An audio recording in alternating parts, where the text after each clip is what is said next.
नमस्कार प्यारे बेटी भाइयों, एक और नई वीडियो में आप सभी का स्वागत है।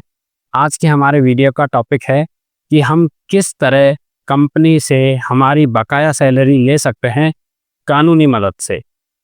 अभी तक हम प्रयास कर रहे थे, कंपनियों को मेल भेज रहे थे, उन्हें कॉल कर रहे थे, उन्हें बार बार याद दिला रहे थे कि हमारी 6 से 8 महीने या 1 साल तक की सैलरी बकाया है। लेकिन इन प्राइवेट कंपनियों को, इन ठेकेदारों को कोई फ़र्क नहीं पड़ रहा है कि हमारी कितनी सैलरी बकाया है या हमारे परिवार का खर्चा किस तरह चल रहा होगा।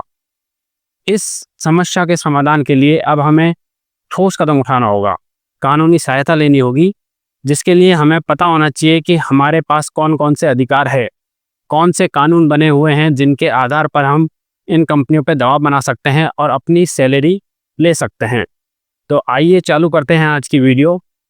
भारतीय सरकार ने ठेका कर्मियों, कॉन्ट्रैक्ट लेबर को एक समय पर वेतन सुनिश्चित करने के लिए कॉन्ट्रैक्ट लेबर एक्ट 1970 के तहत नियम बनाए हैं।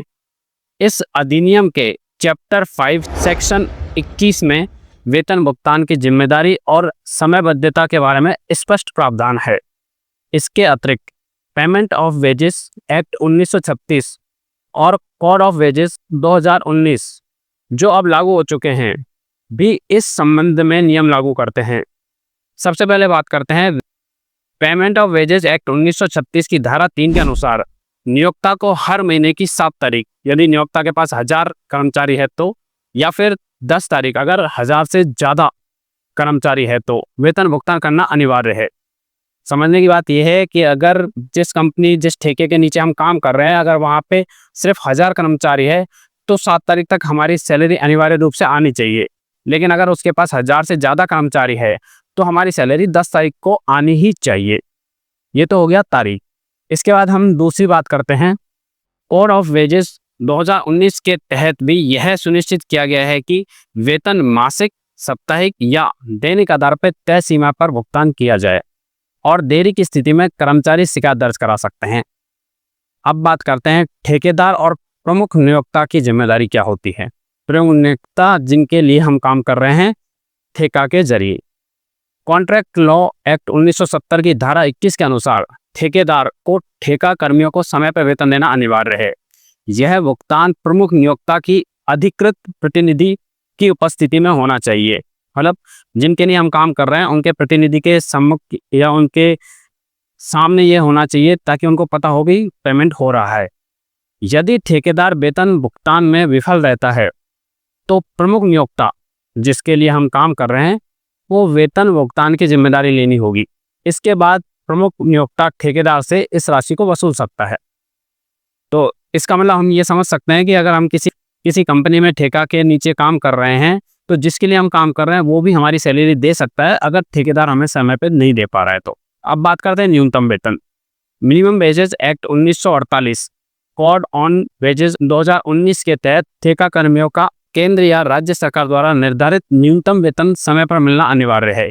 कोई भी कंपनी इससे कम वेतन नहीं दे सकती। अब बात करते हैं शिकायत निवारण की। यदि वेतन समय पर नहीं मिल रहा है तो कर्मचारी कुछ ठोस कदम उठा सकते हैं। वो ये है, सबसे पहले श्रम आयुक्त के कार्यालय में शिकायत दर्ज करा सकते हैं। यदि कर्मचारी केंद्र सरकार के कार्यालय जैसे रेलवे, पोस्ट ऑफिस या ये माने कि केंद्र की ऑफिस में काम कर रहे हैं तो रीजनल लेबर कमिश्नर के पास भी अपनी शिकायत कर सकते हैं।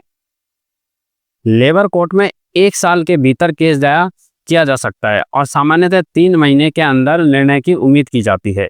मतलब हम जो भी केस करेंगे उसका निर्णय है 3 महीने के अंदर अंदर मिल जाएगा, हमें उसका जो भी निर्णय होगा वो मिल जाएगा कोर्ट के जरिए। कर्मचारी लिखित में शिकायत एक सादा पेज पर भी बिंदुवत अपनी शिकायत लिखकर दर्ज कर सकते हैं, जिसमें बकाया वेतन, देरी का विवरण और अन्य प्रसंग, अन्य जानकारी जो भी हमें समस्या आ रही है वो हम उस सादा कागज को लिख के कर सकते हैं। अगली बात करते हैं समान कार्य के लिए समान वेतन।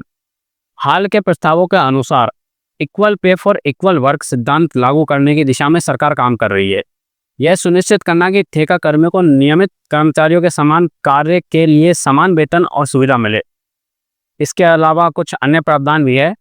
कोड ऑन वेजेस 2019 के तहत यदि कर्मचारी की नौकरी छूटती है या समाप्त हो जाती है तो फुल एंड फाइनल सेटलमेंट के 2 कार्य दिवस के भीतर करना अनिवार्य होता है। मतलब अगर आप जॉब छोड़ रहे हैं या फिर आपका कार्यकाल पूरा हो चुका है, जैसे हमारा कॉन्ट्रैक्ट ख़त्म हो जाता है, तो 2 दिन के अंदर अंदर हमें पेमेंट मिलना अनिवार्य है। अगर ये सब हमारी जो अधिकार हैं हमें नहीं मिल रहे हैं, तो हम इसके लिए कानूनी सहायता ले सकते हैं। देरी से भुगतान, गैर कानूनी कटौती या वेतन रोकने की स्थिति में कर्मचारी श्रम कार्यालय में शिकायत दर्ज करा सकते हैं। यदि आपकी कंपनी इन नियमों का पालन नहीं कर रही है, तो आप पहले कंपनी के एचआर को लिखें। उन्हें आप मेल कर सकते हैं। मेल के जवाब अगर आपको नहीं मिलता है, तो कानूनी नोटिस भी भेजा जा सकता है या श्रम आयुक्त से संपर्क किया जा सकता है। तो जैसा कि साथियों आपने समझा है कि हमारे पास कानून की भी मदद है, कानून के ज़रिए भी हम इन कंपनियों से अपनी सैलरी निकलवा सकते हैं। तो साथियों कोशिश करते रहिए, आपकी सैलरी आपको ज़रूर मिलेगी, कानूनी मदद लीजिए।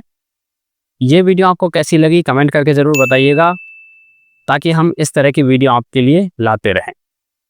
सब्सक्राइब ज़रूर कीजिए ताकि हमें मोटिवेशन मिलता रहे और आपके लिए इस तरह की वीडियो बनाते रहें। थैंक यू दोस्तों, मिलते हैं अगली वीडियो में।